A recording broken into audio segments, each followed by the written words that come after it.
자, 우리 출애굽기 말씀 계속해서 보고 있습니다. 두 번째 시간, 시리즈 두 번째 시간입니다. 온 세상을 위한 해방 시리즈 두 번째 시간, 죄에서 자유를 얻게 함은, 죄에서 자유를 얻게 함은이라는 제목으로 하나님 말씀 나누겠습니다. 이 제목은 찬송가 가사이죠.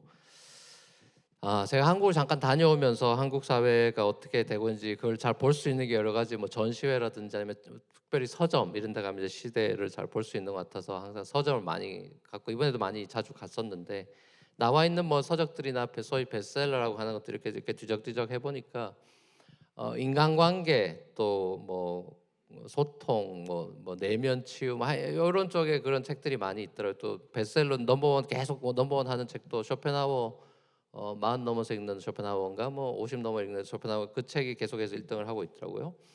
그러니까 한국에서 이렇게 많이 읽히고 사람들에게, 그 대중들에게 읽히는 책들을 보면 결국 사람 관계, 인간관계에 대한 그런 내용들이 많은데, 주로 이 사람들의 티시스는 인간관계에 연연해 하지 말고 그냥 네 삶 살아라, 뭐 이런 식의 조언들이 많은 것 같아요.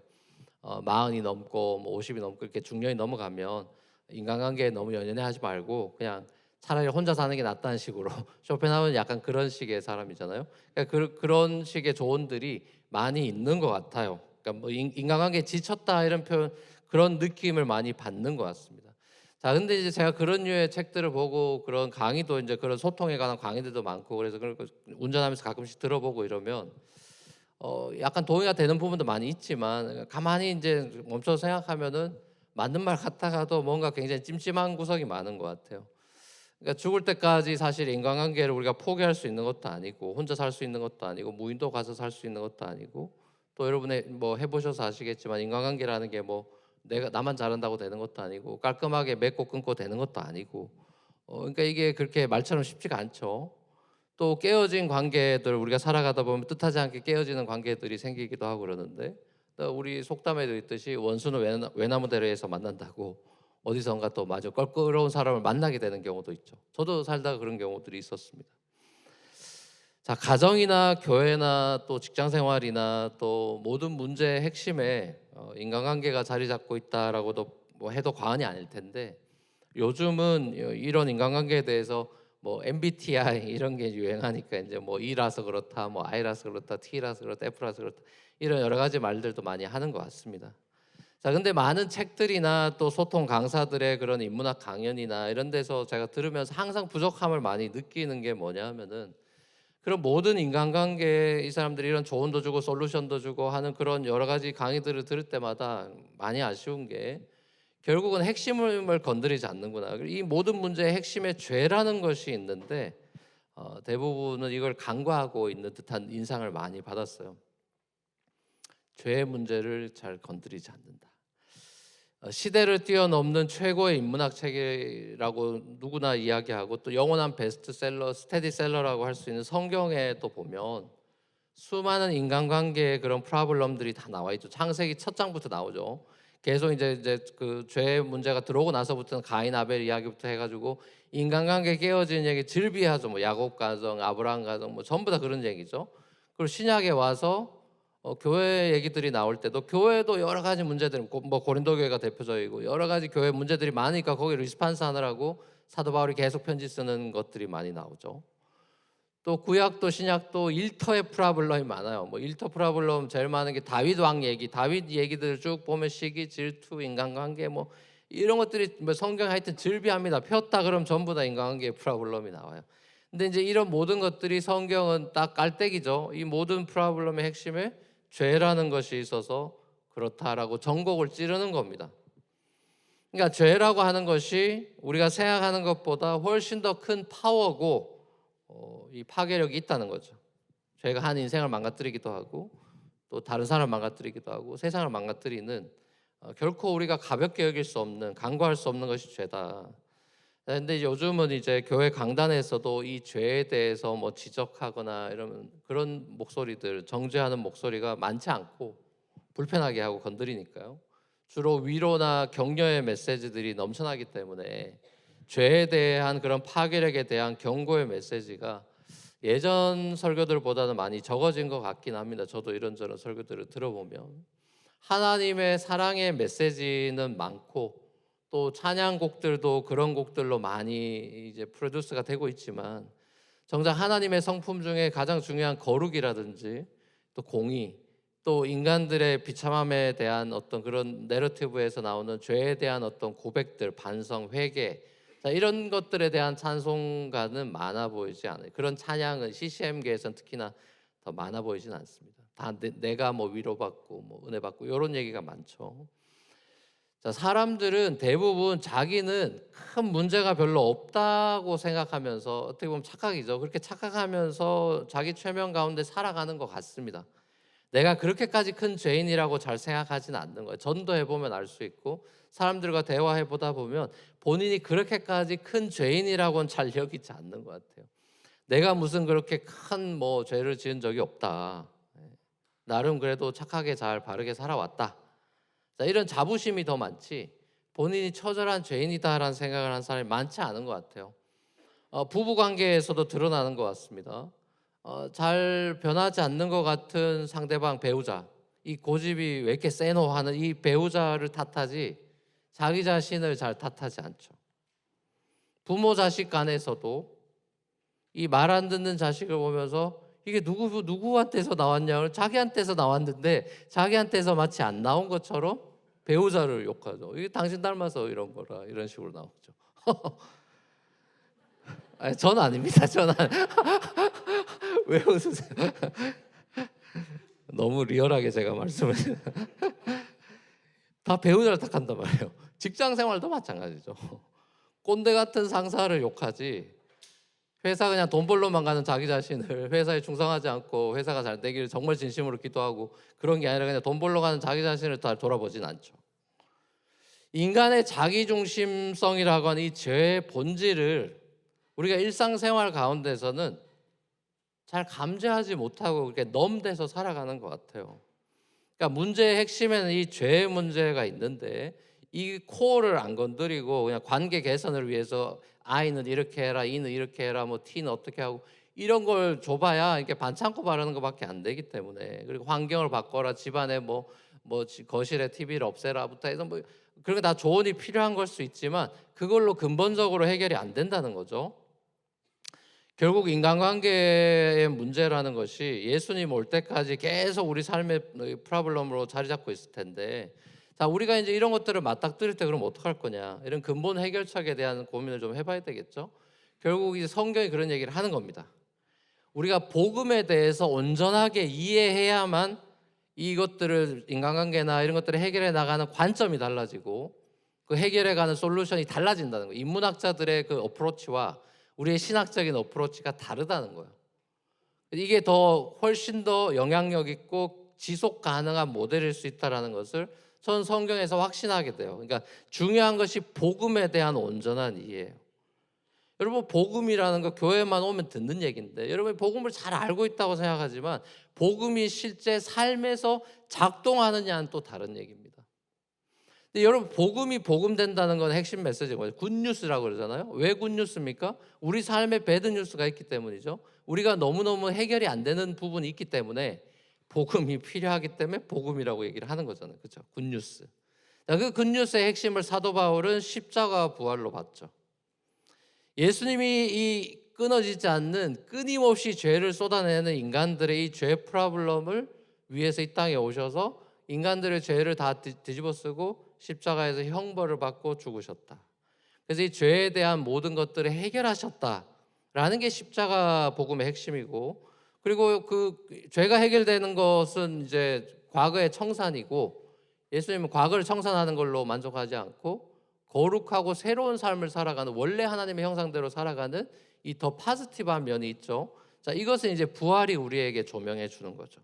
부활은 뉴 크리에이션이 되는 거죠. 그런즉 그리스도 예수 안에 있으면 새로운 피조물이 되었다.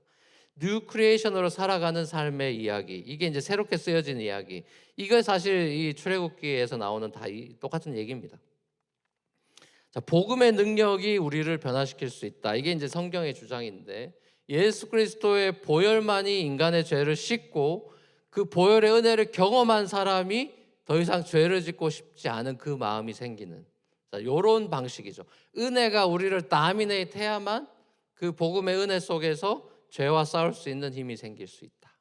그러니까 여러분들이 복음의 은혜를 더 갈구하지 않으면 이 헤비 체인지로는 결코 이런 관계의 프로블럼이나 이런 것들이 잘 해결되지 않는다. 그러니까 그래서 결국 에베소서 5장에서 부부 사이에 대해서도 바울은 복음적인 어프로치를 해서 남편들아 아내들아 이 프랙티컬한 메시지를 줄 때도 복음적인 티칭으로 예수 그리스도를 생각하면서 피차 복종하라는 얘기를 하는 거죠. 자, 이게 완전히 어프로치가 다른 거예요. 여러분, 끊임없는 과학의 발달, 그리고 사람들이 뭐 좋은 것들을 많이 만들어내는, 그래서 이제 인간보다 뛰어난 그런 AI가 막 나서 바둑두면 AI 이길 수 없는 이런 시대가 된, 그래서 사람들이 만들어 놓은 것들이 이렇게 대단하고 훌륭하다라는 찬사가 넘쳐나는, 자, 그래서 인간이 하나님 앞에 뼛속까지 죄인이라는 것이 자 약화되고 있는 세상이죠. 뇌과학이 또 요즘은 유행입니다. 그래서 모든 걸 다 뇌과학으로 설명하죠. 인간의 뇌가 그렇게 됐다느니 뭐 이렇게 작동하고 도파민이 어떻고 뭐 하면서 다 이제 뇌로 설명을 하죠. 자, 진화론자들은 세상이 점점 더 인간이 환경 속에서 다 고통을 이겨내고 하면서 점점 진화되는 쪽으로 세상을 발전하고 있다라고 가르치고, 또 정치나 이데올로기를 중요하게 믿는 사람들은 더 좋은 사회 시스템을 구축하면은 이 세상이 훨씬 좋아질 수 있고 세상을 구원할 수 있을 것처럼 또 이야기합니다. 자, 이 모든 것들이 다 필요하지만, 자, 그거의 궁극적인 프로블럼의 해결점이 인간의 죄라는 것을 성경은 지적하고 있고, 자, 그 죄의 문제가 해결되지 않으면 이 모든 시스템 바꾸고 뭐 환경 바꾸고 뭐 별의별 짓을 다 해도 결국은 똑같이 권력이 타락하고 해서 다람쥐 쳇바퀴 도는 무한 루프 속에서 인간은 살 수밖에 없다. 그러니까 결국엔 죄로부터 해방되는 것만이 한 개인도 그렇고 이 사회도 그렇고 해방되는 것은 결국 이 죄로부터 해방되는 것이다. 자, 이것 때문에 예수님이 오신 것이죠. 자, 우리가 요즘 묵상하고 있는 이 출애굽기야말로 이 해방에 대해서 가장 비비드한 픽처로 보여주고 있습니다. 하나님은 이 지긋지긋한 이집트 종살이에서 이스라엘을 꺼내셨습니다. 이제 이게 상징이죠. 죄의 굴레로부터 또 우상 숭배로부터 건져내는 거죠. 자유케 하죠. 그러니까 이 출애굽이라고 하는 것이 성경 전체, 구약과 신약 성경 전체를 아우르는 주제를 가장 잘 보여주는 드라마틱한 사건이죠. 신약에 예수 십자가 사건이 있다면 구약의 한 사건을 꼽으라 그러면 뭐 예외 없이 누구나 출애굽 사건을 꼽을 겁니다.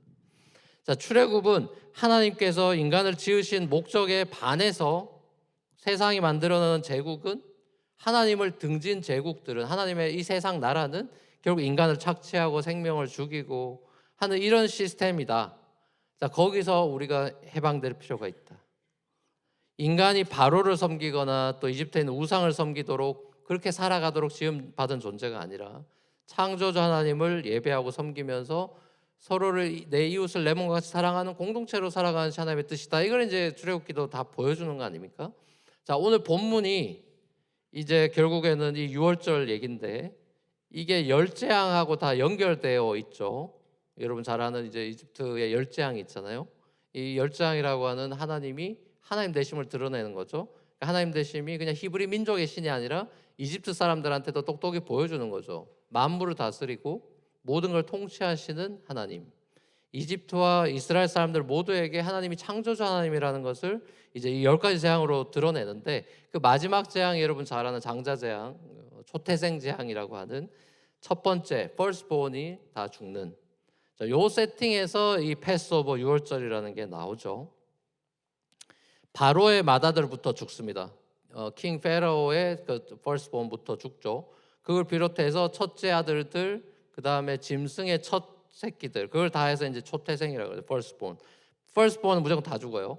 그래서 이집트에 정말 전무후무한 곡성이 들리는 정말 대재앙이라고 할 수 있는 일이 벌어져서 출애굽기 패시지를 보면 개들도 심지어 너무 무서워서 짖지도 못했다 이렇게 돼 있습니다. 자, 이 마지막 재앙, 이 초태생의 죽음은 우리를 출애굽기 1장으로 데리고 가죠. 출애굽기 1장 하면 어떤 얘기가 나옵니까? 바로 왕이 이스라엘 백성들의 firstborn을 다 나일강에 집어던지죠. 다 죽여라라는 명령을 내리죠. 자, 이건 그냥 이거 완전히 정말 이 제국주의의 끝판왕을 보여주는 건데, 이 아이들을 날강에 던진다. 이게 정말 말도 안 되는 짓을 하는 거죠. 자, 이런 극악무도한 짓이지만, 자, 그것도 극악무도하지만 그게 왜 문제가 되냐면은 출애굽기나 민수기나 구약을 잘 읽어보면 중요한 그 띠이 firstborn은 it belongs to God이라고 명확하게 적혀 있습니다. 이 장자는 하나님 거라고 돼 있어요. 첫 번째 걸 그래서 제사를 드리고 하고 할 때 다 드리는 거예요. firstborn은 하나님에게 belong된 거예요. 자, 이 권한, 특권을 건드린 거예요. 바로가 하나님에게 속한 장자를 건드렸다는 거는 하나님의 권위를 건드린 거고, 본인이 신적인 피겨로 행동을 한 거고, 거만하게 행동을 한 거죠. 거기에 대해서 하나님이 리트리뷰션을 한 것이, 안갚음을 한 것이 10번째 마지막 파이널 재앙에서 이집트에 있는 싹 다 퍼스트본을 다 내 건데 내가 얘네들은 다 심판한다라고 하시는 장면으로 리트리뷰션을 하신 거예요. 자, 그러면서 이 마지막 그 심판을 하시면서 이집트에 있는 여러 신들에 대해 10가지 재앙이 결국엔 다 그 신들을 하나님이 치는 장면들, 우상들을 치는 장면이죠. 그리고 마지막에 신은 이제 이집트 죽음의 신인 오시리스 신을 카운터펀치하는 장면입니다. 그러니까 죽음을 다스리는 것도 오시리스가 아니라 여호와라는 걸 보여주는 거죠. 모든 이제 동물들에 대해 치는 것도 자기들이 우상으로 섬겼던 동물들이 자기들을 해코지하는 게 돼버리는 그 아이러니를 보여준 거죠. 자, 그게 10가지 재앙이에요. 자, 그래서 하나님께서 이집트에 다 신들을 치시고 하나님의 하나님 되심을 드러내는 게 10가지 재앙인데, 그래서 마지막 파이널 재앙에서 초태생을 이제 집집마다 돌아다니면서 다 죽일 때 피할 길을 마련해 준 게 유월절이잖아요. 도어 프레임에 피 발라 놓으면 되는 거죠. 유월절 어린 양을 잡아서 피를 발라 놓으면 이제 패스 오버, 유월한다, 넘어간다. 이래서 이제 패스 오버가 된 거 아닙니까? 자, 이 유월절이라는 패스오버라는 것은 역사적으로 굉장히 절기는 중요한데, 왜냐하면 이 유월절이 이스라엘 달력에서 1월 달에 정월의 첫 번째 달.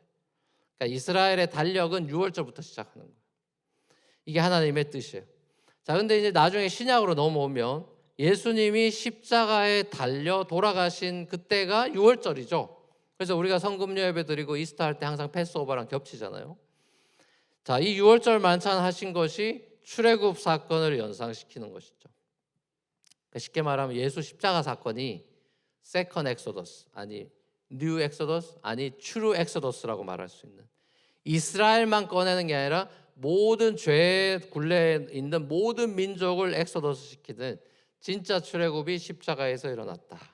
자, 이거는 제 주장이 아니라 누가복음에 나온 누가의 주장이죠. 누가복음 9장에 이것이 나와 있습니다. 변화산, 예수님의 변화산 사건, 유명한 그 사건에서 이 엑소더스가 나옵니다. 누가복음 9장 29절에 31절 같이 한번 읽어보겠습니다. 시작. 예수께서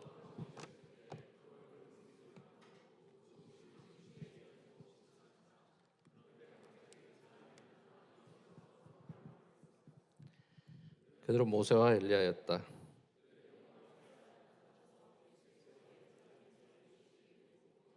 나가심 말하고 있습니다. 아멘. 예. 변화산 사건 아시죠? 제자들하고 데리고 가서 그 산에 올라갔는데 예수님이 영광스럽게 변하죠. 이게 부활절의 레저렉션의 프리뷰죠. 자, 그때 느닷없이 두 선지자가 나타났죠. 모세랑 엘리야가 나타났어요. 이게 이제 구약을 대표하는 선지자들이죠. 둘이 나타나서 예수님하고 더불어 얘기했다 그러죠. 서로 대화하는데 그 대화 주제가 뭐였답니까? 예루살렘에서 일어날 일. 그게 뭐예요? 예수님의 십자가 사건이죠. 예수님 그의 떠나가심이라고 번역돼 있는데, 그 떠나가심이 그 그리스 원어로는 엑소돈이에요. 엑소돈. 이제 영어로 하면 엑소더스죠. 예수님의 엑소더스에 대해서 셋이 얘기하고 있었다는 거예요. 모세는 퍼스트 엑소더스를 했던 사람이죠. 퍼스트 엑소더스를 했던 사람으로서 서로 디스커션 했던 거는 진짜 엑소더스에 대해, 지저스가 겪을 엑소더스, 참 엑소더스에 대한 얘기를 하고 있었다. 그 얘기예요. 예수 십자가 사건이 진짜 온 인류를 하나님의 심판을 웨이브하는, 예수님이 유월절 어린 양의 희생 제물이 되셔서 모든 인류를 하나님의 심판으로부터 꺼내는, 자, 이 진짜 엑소더스가 예수 그리스도의 십자가 사건이다. 이걸 지금 서로 디스커스하고 있었다는 거죠. 자, 첫 번째 출애굽을 경험했던 이스라엘 백성들이 왜 자기들이 지금 이렇게 급하게 양고기 먹어야 되고 쓴나물 먹고 누룩 없는 빵 먹고 이거 왜 이래야 되는지 그 사람들이 알았겠습니까? 몰랐겠죠. 그냥 시키니까 그렇게 하라니까 빨리 나가야 되니까 이제 이스트 부풀 시간 없으니까 무교병 먹어야 되고 이제 빨리 먹고 나가는 거죠. 자, 그런데 이제 이걸 잊지 말고 기억해라, 기념해라. 뭐 이게 중요한가 보다 이 정도로 알았겠죠. 자, 근데 하나님의 계획은 first exodus에 있지 않죠. 자, 이 사건을 통해서 하나님은 진짜 엑소더스를 바라보고 있는 거죠. 6월절에 그 기념하라는 것이 이렇게 계속 기념해 가서 결국 그 기념이 예수에게서 풀필이 되죠. 진짜 엑소더스를 향해 가고 있단 말이에요. 자, 거기서 이제 주이시들하고 우리하고 분기점이 생기는 거죠. 이 패스오버의 진짜 엔딩은 예수 그리스도의 십자가 사건이다. 우린 그렇게 믿는 거잖아요.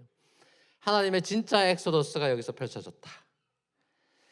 하나님께서 이스라엘을 구원하시는 그 구원의 시작이 6월절 캘린더상으로 1월 달에 있다라는 건 그건 뉴 비기닝이고 이 민족은 이렇게 시작되었다.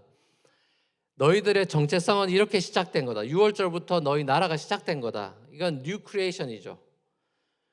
자, 그래서 이때 하나님께서 이걸 기념하고 다음 세대들이 이거 우리 1월 달에 이거 왜 하냐 그러면 일주일 동안 페스티벌이 벌어지죠. 이거 우리 패스오버 왜 하냐 그러면 하나님이 이렇게 하셨다. 우리를 꺼내주셨다. 자유케 하셨다. 이게 이제 가르쳐 주는 거죠.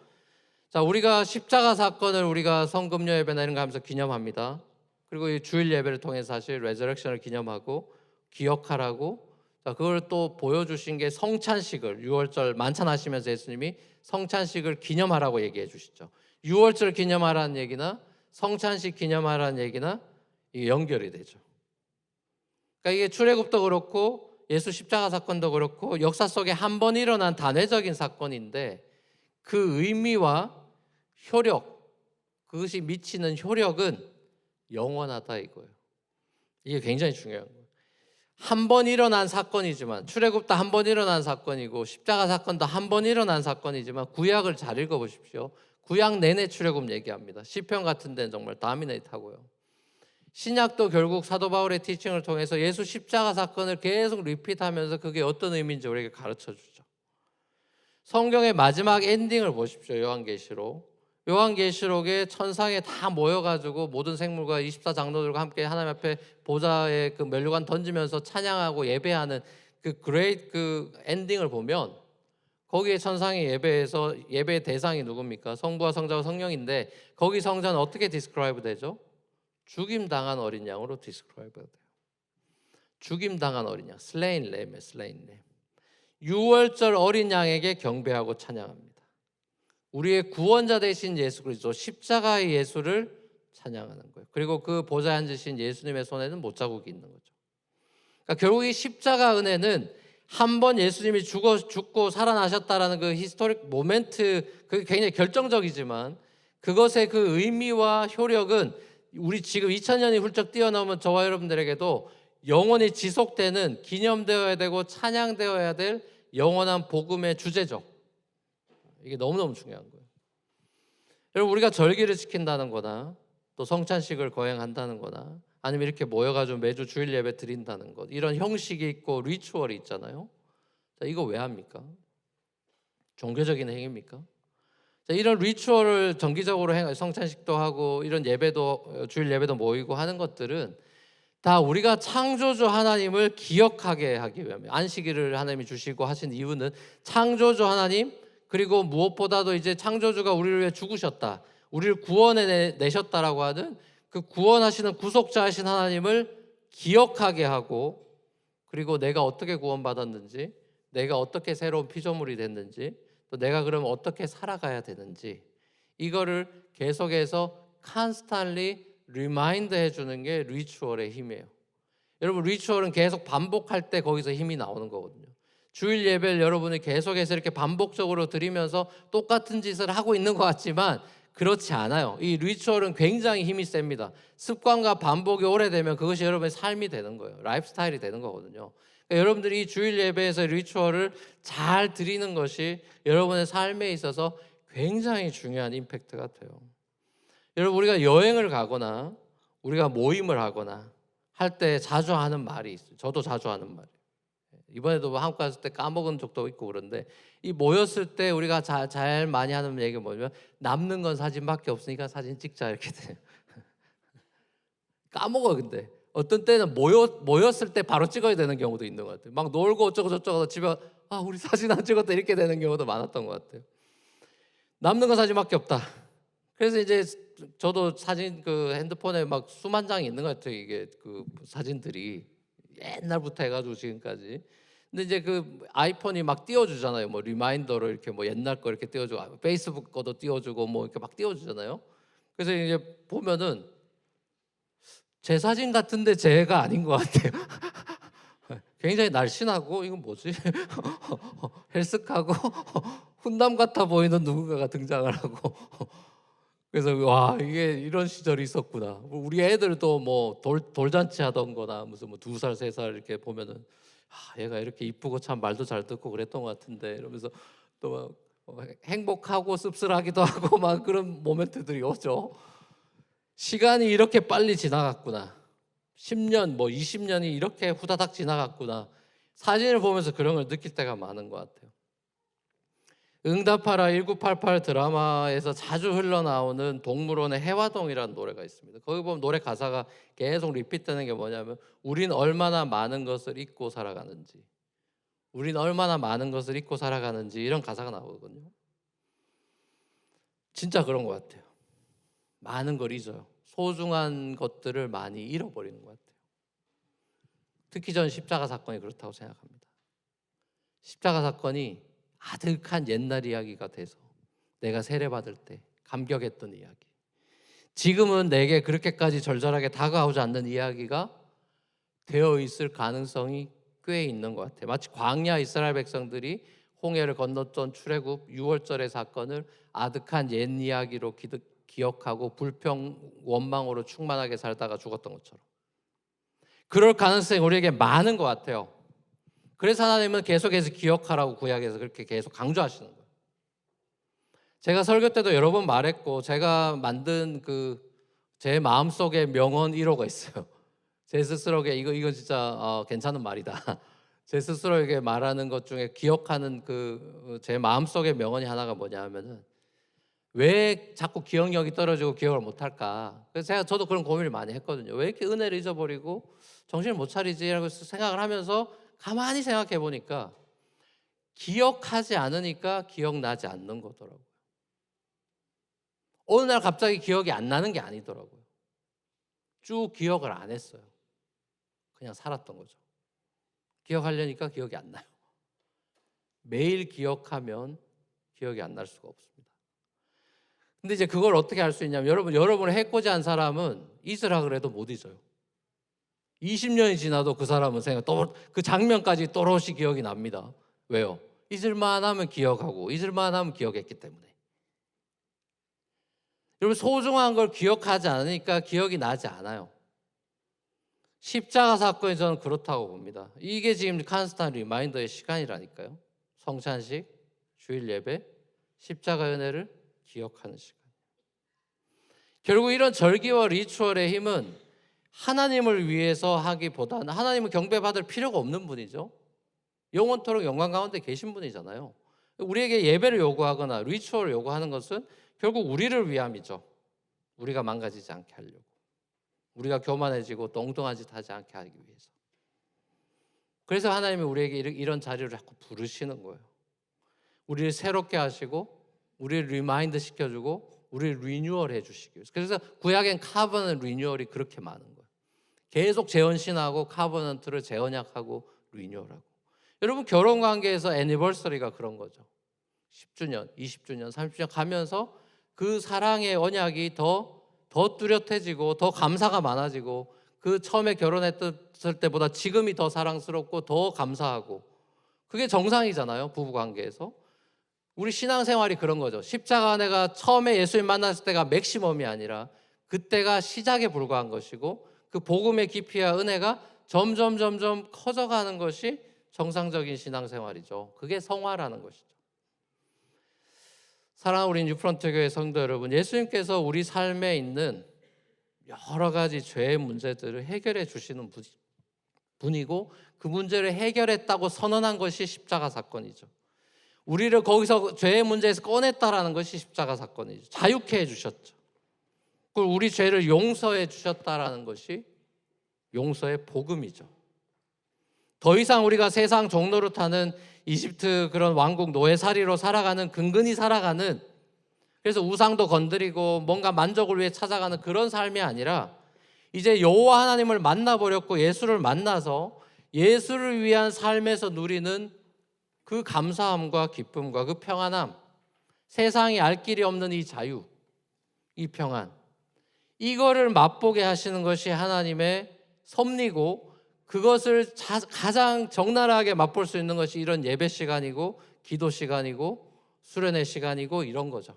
아, 내가 자유인이 되었구나. 내가 왜 세상의 노예로 살고 있지?